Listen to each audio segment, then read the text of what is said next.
odds to win the Super Bowl in New Orleans. We'll be there if you want to make your plans. The question is, will the Chiefs? Well, now they've jumped into a tie with the 49ers and the Ravens, Lions, Bengals, Eagles. Shout out to Vegas for their infinite wisdom. Looks a lot like the Super Bowl and the conference championships to me. I know, it's like they're using advanced stuff. It just kind of... Well, stuff like that is actually also more based on where they think the public's going to put their money. So it's not quite as advanced. It's the public. Yeah. All right, so what would a three-peat mean for Mahomes' legacy? It would mean if you wanted to start having the GOAT conversation in earnest, you're allowed to. Right now, it is... You can say most talented. Bruce calls him the best. Everybody, there is the almost disclaimer of obviously Tom Brady's the GOAT, but XYZ. If they win this year, here's just for the numbers it would be. Right now, he is one playoff win shy of second all time. Think about that. One already. Joe Montana. 6 seasons. Right, with 6 seasons as a starter. If they win the Super Bowl, he would be the 18-3 in the playoffs. I guess 19-3 if they win the Super Bowl without getting a bye. He would have also beaten every AFC quarterback that matters, either all of them or the ones that matter the most repeatedly. Because who's getting there and who's not. It would also mean that he is 7 for 7 on getting to the Final Four. He is 5 for 7 on getting to Super Bowls and 4 for 7 on winning them with the only three-peat ever. And so it would be, who'd have thought that I was going to bring up that we were going to talk about the 90s Bulls twice in the show. Don't sorry, Wildes, don't yell at me again. Don't you dare bring it up. I feel like this might be favorable. No, it would be a very similar Jordan in 93 GOAT case. Jordan, now I understand three-peats have been done in basketball with Russell Celtics, but that's when Jordan retired in 93 and they put on the statue, the best there ever was, the best there ever will be, and a lot of people thought he's the GOAT. Magic had 5, and Bird had as many, and Kareem had 6, and Russell had 11, but it was like, no, we saw this guy through his 20s, for Jordan, his very early 30s. He's the best. And he has enough accolades to just say he's the best. So that's what it would mean, in my opinion. I agree with all of that. I do think some people would start to call him the GOAT. Yes. All right. I think I would probably, want to see how it would happen, but I probably would want to wait till 5. And because the other thing about if you, like, say they do the 3-peat. 5 is such a wild thing to say. No, it's just closer. I know. Right, assuming he's going to get the 5. Here's the only challenge with, like, let's say he does it and then people are calling him the GOAT. He'll only be 29. And none of us obviously expect this to happen. But what if he, fell off in his 30s? In his 30s just weren't, maybe didn't win another Super Bowl. Or got stuck Brady at 5 won a decade. Wasn't great, right? I think for the three-peat, though, obviously one thing Brady has over Mahomes is the head-to-head. Yep. And the three-peat might even it out. Like, okay, Brady did beat him, but Brady never three-peated. Obviously, Mahomes also would have that he was the driving force of every one of those Super Bowl champions, whereas obviously Brady wasn't. So Nick, I want to see, and I know they've upgraded the receiving core in my view. Worthy with his speed. You want to see the light show again. Yeah, I want to see close to 50 touchdowns, if not 50, 5,000 yards.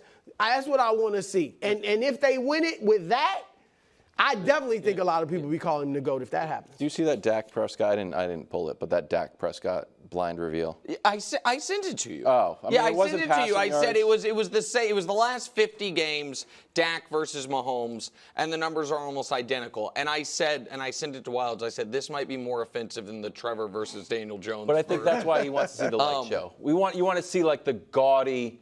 Because the numbers haven't been, they've been obviously good, but they haven't, you know what I mean? Last year, really. Been what he. Right, the year before they were. The year before he won the MVP. Can I tell you who else wants that?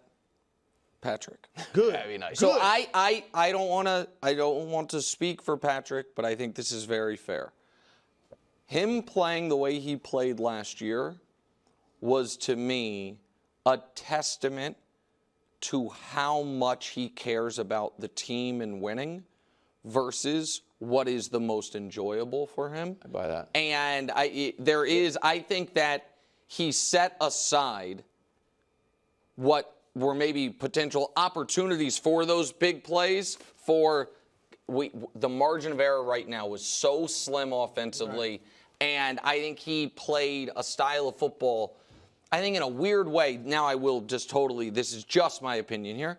I think last year was in a weird way the least fun, even if you remove the adversity of any of the seasons. But it was like, this is the path we have to take to win the championship. But I think that's why he was so happy they got Hollywood. He was so happy they got the fastest receiver in combine history. He wants the light show again. And he has rabbit ears. Like the folks, it's not just that graphic, it's the touchdowns that traveled more than 5 yards in the air and all the dinker and dunker stuff the idiots on the internet are saying. He sees all of it. And so, yeah, I think he wants that as well. And don't you think he should want the light show? I think you should want to win first. I think ideally you want both. But you want to win. But Michael Jordan wanted to average 30. Yep. All right? If he had to go somewhere and average 22, I mean, yeah, you want to win. But if you've got the ability, you want to play to the potential. Yeah, it's a little 08 Brady. It's like now it's with Randy Moss. It's like, you know what? Oh, sorry. Yeah. It's like now I'm going to light everybody on fire. Like I'm a little bit upset. And to be upset after a Super Bowl win would be great. Upset's the wrong word. Meanwhile, the domino effects. When you just look at the numbers, I think the time has passed to pay Dak. What do you mean the time has passed? Like they should have paid him early in the offseason and signed at least CD, if not CD and Micah. Now, when you look at the numbers, if they were to give Dak between 55 and 60 million or maybe 60 million a year, now it would be hard to sign Micah and CD and Dak and then build a competitive team going forward around them. And so at the fact that they've waited so long, now I'm like, you know what? Then this is what you're saying is we're going to see what Dak does this year. And if he doesn't play great and lead us, I guess, at least to the conference championship, we're going the Brock Purdy San Francisco route or the C.J. Stroud Houston Texans route. And we feel like whether it's developing Trey Lance, which they're probably going to do during this season, right?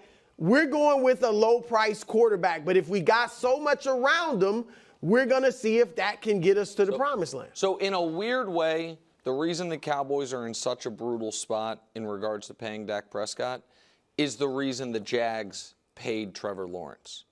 Because, so the Jags paid Trevor Lawrence with 2 years left on his deal, so you can spread it out over 7 years.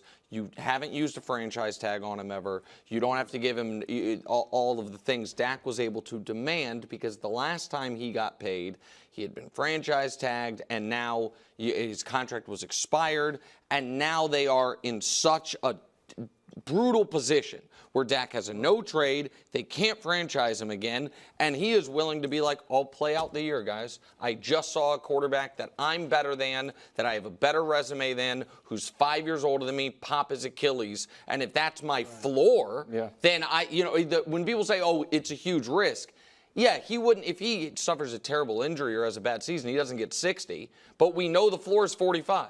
We know, you know what I mean? We just know what it is, and so So Dak holds all the cards here, and if I were the Cowboys, I would not pay him because I don't think he is good enough on what the contract is going to be to make up for the two other players you're not going to be able to have, the hypothetical players, in order to make up for it. Now, folks might say, but you're fine with paying Trevor Lawrence. I don't think if Trevor Lawrence stays at where he is right now, then it's not going to end up being a good contract. But Trevor Lawrence certainly be at least a little better. He's going to, he's 20, he's 25, right. 24, 25, Trevor. You know what I mean? There's too many circumstances. I think I know what Dak Prescott is, and I'm very consistent on the idea of paying a good but not great quarterback top of the market money when you have other holes on your roster in particular is not a way to win. It's why the only reason I'm okay with what the Lions did with Goff, because I think Goff in the same tier as Dak, is because the rest of the team is filled out. So for the time being, I think you can deal with it. Piece. Yeah, I don't feel that way about Dak. I used to feel like Dak needs to count his lucky stars that he's a Cowboy. Yeah. Because we wouldn't think much about him, talk much about him if he wasn't a Cowboy. Now I'm looking at it, though. What if it doesn't work out in Pittsburgh with either of their quarterbacks? He could go to the Steelers, obviously the Raiders, maybe the Giants. Like, if he went to the Steelers or the Raiders where, I don't know about the Raiders, but it's football only. Like, he might be sick of the soap opera atmosphere in Dallas. And I think it might be good for him if he went to a place where it was strictly football, didn't have to worry about Jerry popping off and all that. And maybe he would be able to win a Super Bowl with a team. Steelers is interesting. The Steelers is interesting. It doesn't fit my belief, which is I think that Dak Prescott and Bill Belichick are going to be a quarterback-coach combo for a team somewhere in 2025. I like that. Now, maybe it's Dallas, but maybe it's the Giants. Maybe it seems like Belichick and Brady have mended everything. It would appear whatever they did have, if they didn't, maybe it's the Raiders. I think that there is a very good chance that the job that comes open for Bill isn't going to have a quarterback, but Dak Prescott, because I don't think he's getting paid this offseason, is going to be available. And I think a team being able to be like, we're bringing in the GOAT coach and a proven star quarterback, I think that's a real Belichick Watch segment of the summer. Okay. Coaches on the hot seat. Thanks for watching. Subscribe here to get more from the show and to check out clips from other shows on FS1.